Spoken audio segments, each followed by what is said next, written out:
आप देख रहे हैं हमारा YouTube चैनल दी सच्चा भारत और आज के इस बुलेटिन में आपका स्वागत है। दयालपुरा में किसान की रंजिश के चलते हत्या, शव को जलाया। सदर थाना क्षेत्र दयालपुरा ग्राम की घटना। किसान का जला हुआ शव के पास ही पालतू कुत्ते का शव भी मिला। सुबह परिवार टिफिन लेकर खेत पर पहुंचे तब चला पता। सूचना से सदर थाना अधिकारी भंवरलाल पटेल में जाप्ता पहुंचे घटनास्थल। शव को लाया राजकीय अस्पताल बानगढ़ पर। ट्रैक्टर द्वारा खेत में काम करते समय मशीन में फंसने से युवक की हुई मौत। खीरवाड़ा थाना क्षेत्र निकट सिवास गांव की घटना। सूचना से खीरवाड़ा थानाधिकारी मनमंथ आड़ा मौके पर पहुंचे। शव को लाया गया राजकीय अस्पताल खीरवाड़ा के मोर्चरी पर। जानकारी सूत्रों के अनुसार खेत में पीस बनाने वाली रोटरवेटर मशीन पर अचानक गिरने से फंसा मशीन में बेकाबू मशीन रोटरवेटर में बुरी तरह फंसने से मौके पर हुई मौत। खीरवाड़ा थाना क्षेत्र के सिवास गांव की घटना।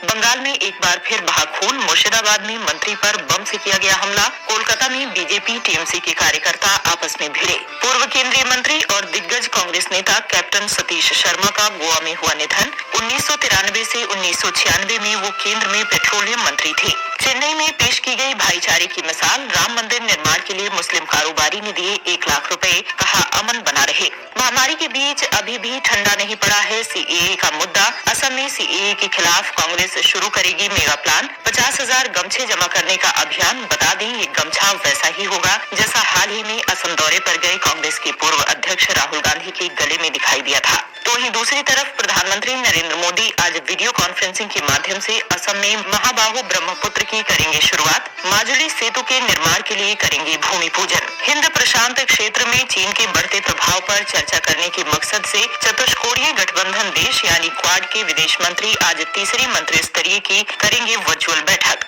राष्ट्रीय जांच एजेंसी ने देश में आतंकी गतिविधियों को अंजाम देने वालों के खिलाफ उठाया बड़ा कदम। बर्धमान और गया बम धमाकों के मुख्य आरोपी समेत 11 आतंकियों के खिलाफ दायर की चार्जशीट। नोबेल पुरस्कार विजेता मलाला को एक बार फिर से तालिबानी आतंकी ने दी जान से मारने की धमकी, कहा इस बार कोई गलती नहीं होगी। केंद्रीय गृह मंत्री अमित शाह आज से पश्चिम बंगाल का 2 दिवसीय दौरा करेंगे। बीजेपी की 5वीं परिवर्तन यात्रा को दिखाएंगे हरी झंडी। जाते जाते कोरोना ने महाराष्ट्र में फिर बदला अपना रुख। मुंबई में दोबारा बढ़ने लगा संक्रमण। एक दिन में सामने आए 721 नए मामले, 3 लोगों की हुई मौत।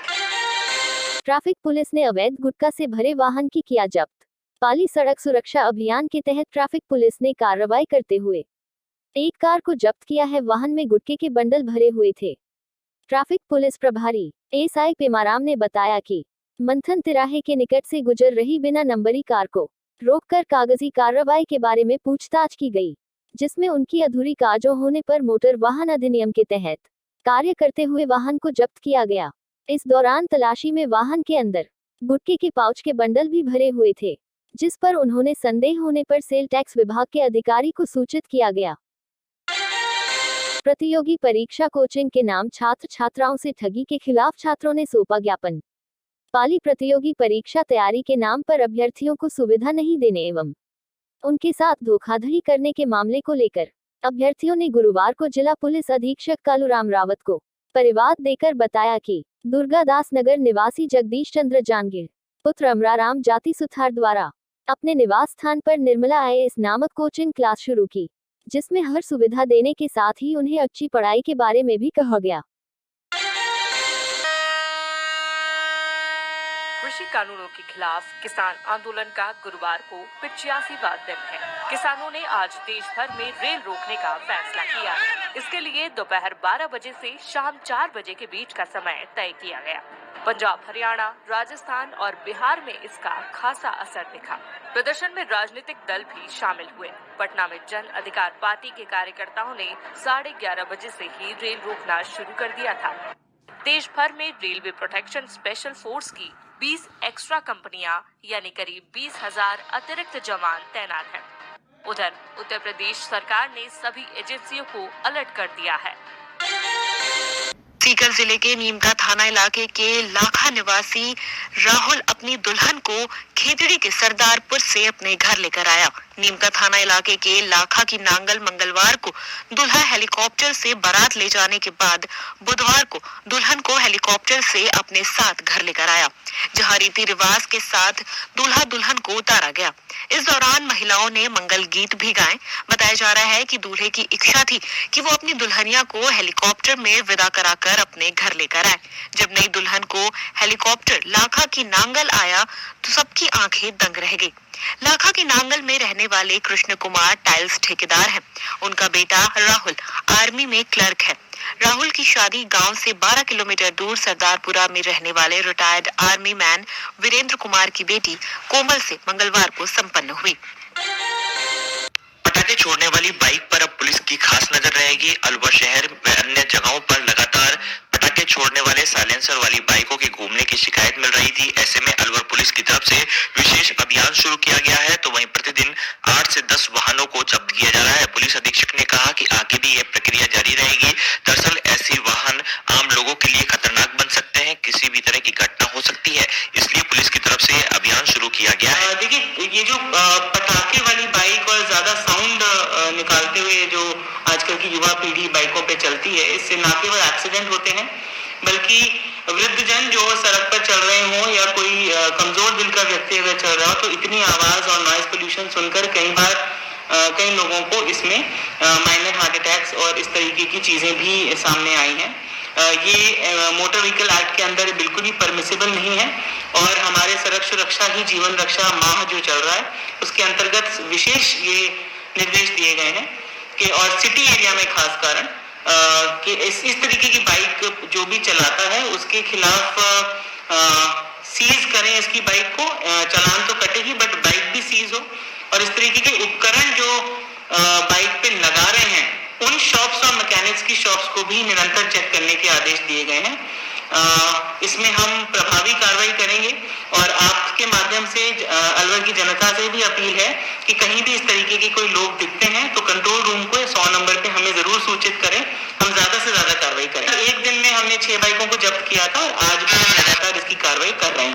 अलवर की सड़कों पर लगातार तेज रफ्तार पटाखे वाली बाइकों के घूमने की शिकायत मिल रही थी। दरअसल युवा रॉयल एनफील्ड सहित कुछ बाइकों में साइलेंसर बदलवाकर पटाखे वाले साइलेंसर लगवाते हैं। इनसे आम लोगों व बुजुर्गों को खासी परेशानी होने का खतरा रहता है। अलवर शहर के मालाखेड़ा थाना क्षेत्र अंतर्गत मंगलवार देर रात 12 भड़कोल और श्यामगंगा के बीच 2 कारों में भीषण टक्कर हो गई, जिसमें एक कार सवार 3 लोग गंभीर रूप से घायल हो गए, जिन्हें आसपास के लोगों द्वारा अलवर के राजीव गांधी सामान्य चिकित्सालय के ट्रॉमा वार्ड में भर्ती कराया, जहां इलाज के दौरान आज एक कार चालक युवक की मौत हो गई, जबकि मृतक की पत्नी व पिता का इलाज चल रहा है। रात्रि 10 बजे यहाँ से विवेकानंद नगर से अलवर से अपने गांव जा रहे थे सैनपुरा डेरोली, तो उनके पास बलेनो गाड़ी थी, बलेनो गाड़ी RJ02 CF 4551 इनकी पर्सनल गाड़ी थी। तो सामने से एक वैगनार गाड़ी थी HR55 X 2297, तो उनके आमने सामने टक्कर हुई है 12 भड़कल और श्यामगंगा के बीच में, जिसमें से एक आदमी जो चला रहा था वो मौके पे मर गया। उसका नाम राजकुमार मीणा है, पुत्र रामफूल मीणा। और घायल भी है? हाँ, घायल है 2 आदमी, एक इसकी खुद की मिसेज है और इसके फादर के भी। उनका नाम पता है? हाँ, इसके मिसेज का नाम ललित है और फादर का नाम रामफूल मीणा है। अच्छा, जिनका इलाज चल रहा है। बूंदी जिले के नैनवा थाना क्षेत्र के बड़ी पापड़ गांव में बेकाबू एक पिकअप बारातियों पर चढ़ गई। हादसे में दूल्हा समेत 6 जने गंभीर रूप से घायल हुए हैं, जिन्हें आनंदपरन में नैनवा अस्पताल में भर्ती करवाया है, जबकि 5 गंभीर घायलों को बूंदी अस्पताल रेफर कर दिया गया है। कोटा में एसीबी कोर्ट ने भ्रष्टाचार के मामले में 4 आरोपियों को सजा सुनाई है। कोर्ट ने तत्कालीन राजस्थान विद्युत प्रसारण निगम के इंजीनियर राम सेवक मिश्रा, ओम प्रकाश और अशोक दुबे को 5-5 साल की सजा और 50-50 हजार के अर्थदंड से दंडित किया है, जबकि ठेका फर्म कंपनी के ठेकेदार को 5 साल की सजा और 25,000 के अर्थदंड से दंडित किया है। संतोष कुमार नाम की एक्शन पेश की थी, उसी के आधार पर आधार मानते हुए FIR दर्ज हुई थी। प्रोसिक्यूशन की तरफ से 6 विटनेस करवाए थे आरोपियों को 5-5 वर्ष का कारावास एवं 25,000 रुपए के अर्थदंड से दंडित किया। गरीब नवाज को मुख्यमंत्री अशोक गहलोत ने चादर पेश की। मुख्यमंत्री की ओर से राजस्थान वक्फ बोर्ड के अध्यक्ष डॉक्टर खानू खान बुधवाली चादर लेकर आए। उनके साथ अल्पसंख्यक विभाग के प्रदेश अध्यक्ष आबिद कागजी, रामगढ़ विधायक सफिया जुबैर भी अजमेर आए। सूफी संत हजरत ख्वाजा हसन चिश्ती के 809वें उर्स पर चादर पेश कर देश में अमन, चैन और खुशहाली की दुआ की। हमारी मुख्यमंत्री महोदय ने जिस तरह से कोविड में और हिंदुस्तान में जो कार्य किया है उसी की एक नवाज के सत्य में मेरी दुआएं मेरा कार्य उसको कबूल किया जाए, क्योंकि यहाँ बर्मा मंदिर भी है, लेकिन नवाज का आस्थाना भी है।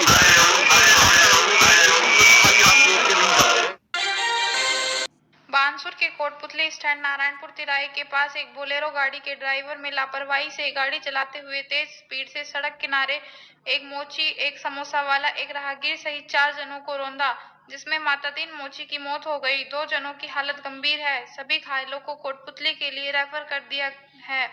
इस घटना से बानसूर कोटपुतली स्टैंड पर हाहाकार मच गया।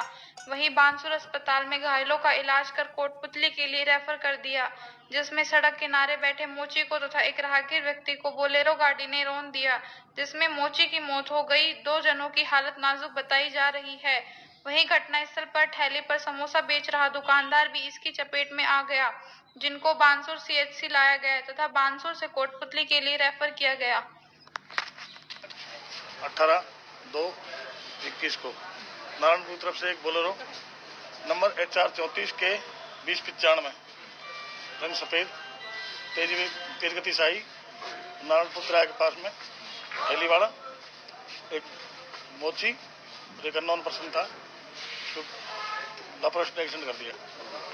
इसमें कितने आदमी टोटल घायल हुए? 3 आदमी घायल हुए। मथुरा दास माथुर अस्पताल में भर्ती आसाराम की गुरुवार को सुबह सोनोग्राफी करवाई गई। हालांकि इससे पहले जो भी जांच हुई वह सब नॉर्मल आई है, लेकिन इसके बावजूद आसाराम किसी न किसी बहाने से अस्पताल में ही रहना चाहता है। गुरुवार सुबह आसाराम के साथ नाबालिग के यौन शोषण मामले में सह आरोपी शिल्पी CCU के बाहर तक पहुंच गई। यहाँ पे चले जाइए पहले आप लोग बाहर। आप बताइए, आप यहाँ से चले आइए ना। मुझे कोई बात नहीं करनी आप लोगों से। मुझे आप लोगों से कोई बात नहीं करनी। आप लोग इधर जा सकते। आप यहाँ पे चले जाइए पहले। आसाराम की संभवतः एंजियोग्राफी हो सकती है। आसाराम की सिटी एंजियोग्राफी पहले हो चुकी है, इसमें ब्लॉक भी आया था।